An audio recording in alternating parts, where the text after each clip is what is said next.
What's up, everybody? It's your boy TTG back here with another video. Today, I'm going to be breaking down the first round of the playoffs.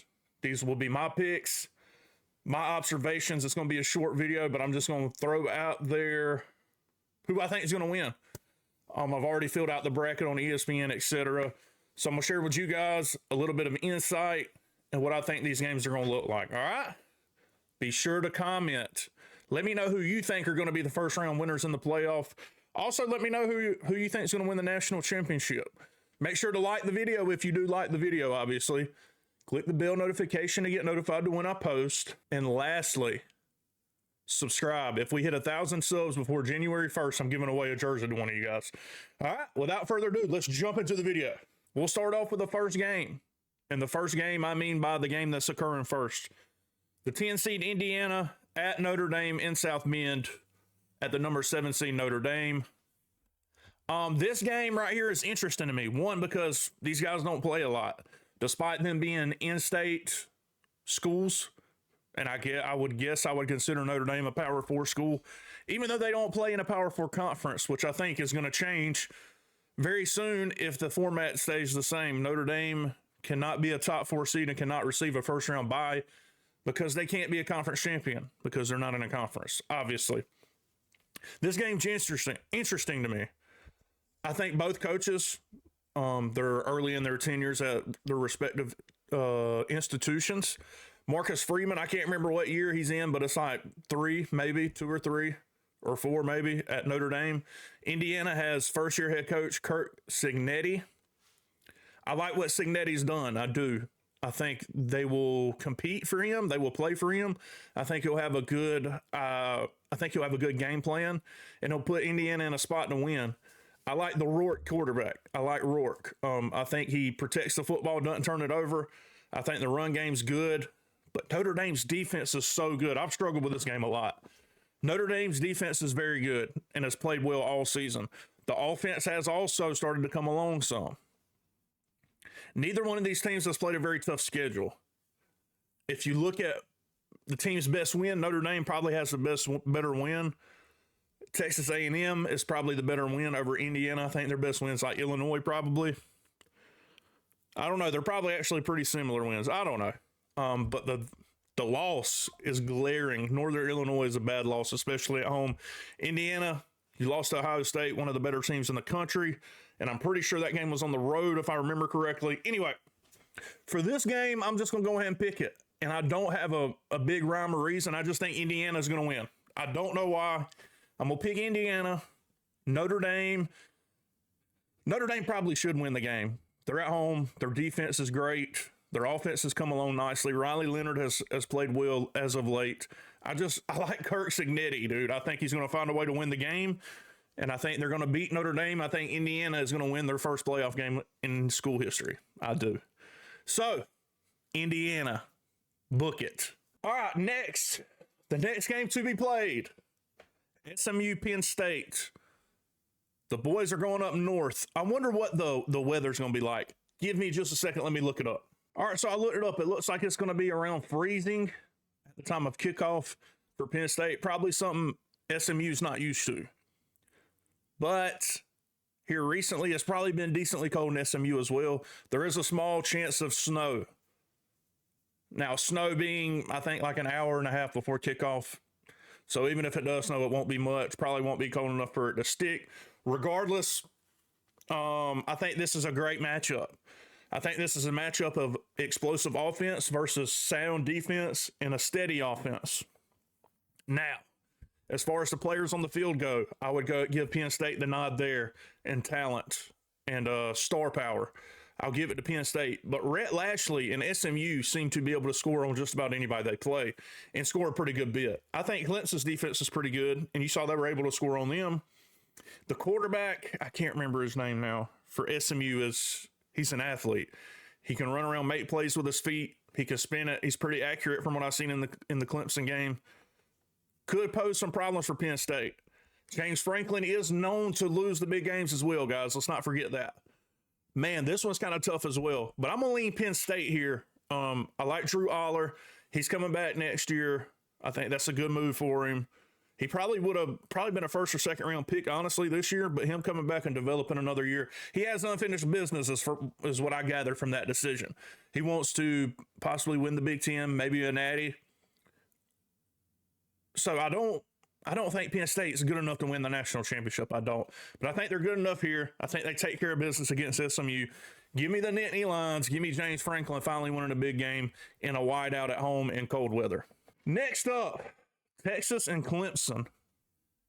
Texas, I think, has more talent. I think they're the better team. I think their coach is probably a little bit better, especially calling offense. I would even probably give Texas the nod in the defensive department. At quarterback, I don't know, Quinn Ewers and Cade Klubnik are pretty similar. Cade's probably a little more mobile.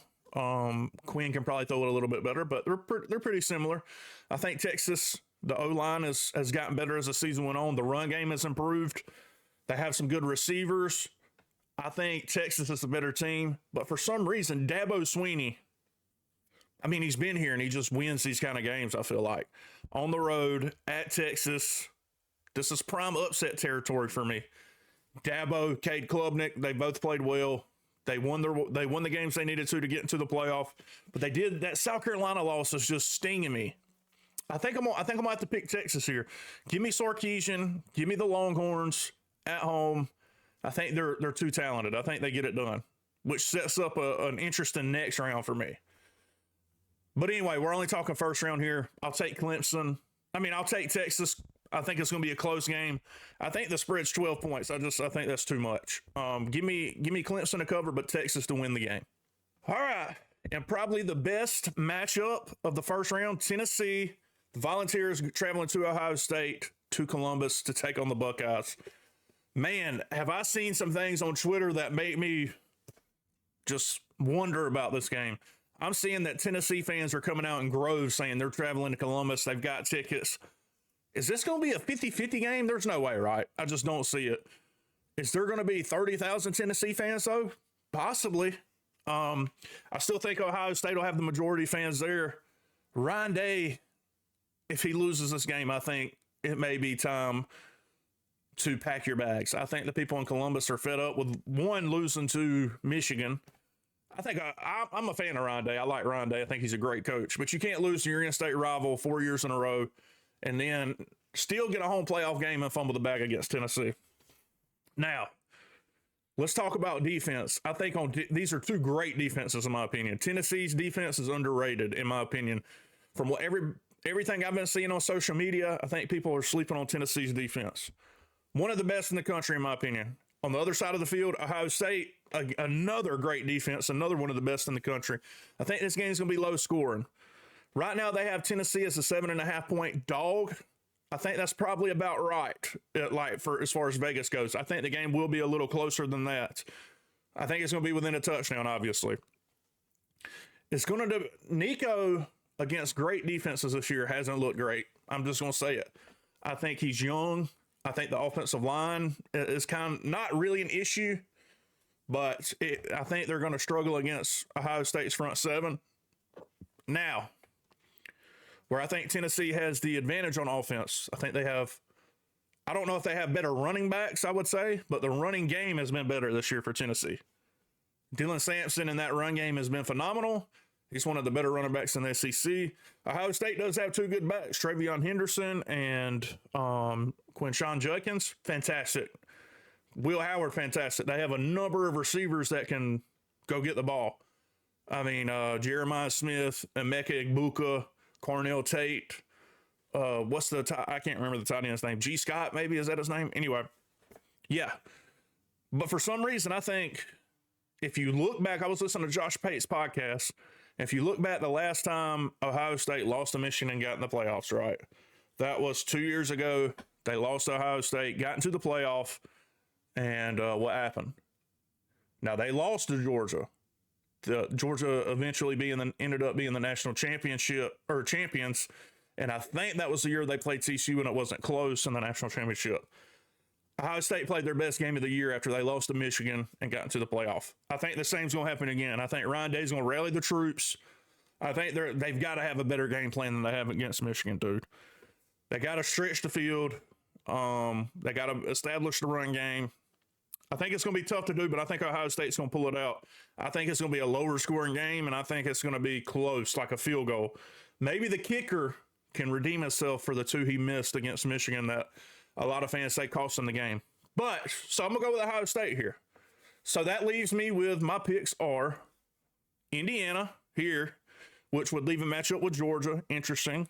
Penn State and Boise State. That'll be a good one. And then I've got Ohio State, Oregon, and I got Texas, Arizona State. Those are my picks. Let me know in the comments which one I'm absolutely wrong on. And we're going to find out in a little over 24 hours if I'm right on at least one of the games. And then the following day, we'll figure out the rest of them. Thank you guys for tuning in. I know it's not really, I didn't really get too analytical. I just gave you my thoughts and my opinion on the game. Make sure you subscribe, guys. Subscribe. You are entered into winning a jersey if you subscribe, if we hit 1,000 before January 1st. Like, comment, all that good stuff. Let me know what you think in the comments. I hope you guys have a blessed day. Tomorrow, the playoffs start, so everybody better lock in. My Gators play tomorrow as well. I can't wait. Let's go. Bowl season's here. Let's have a great day.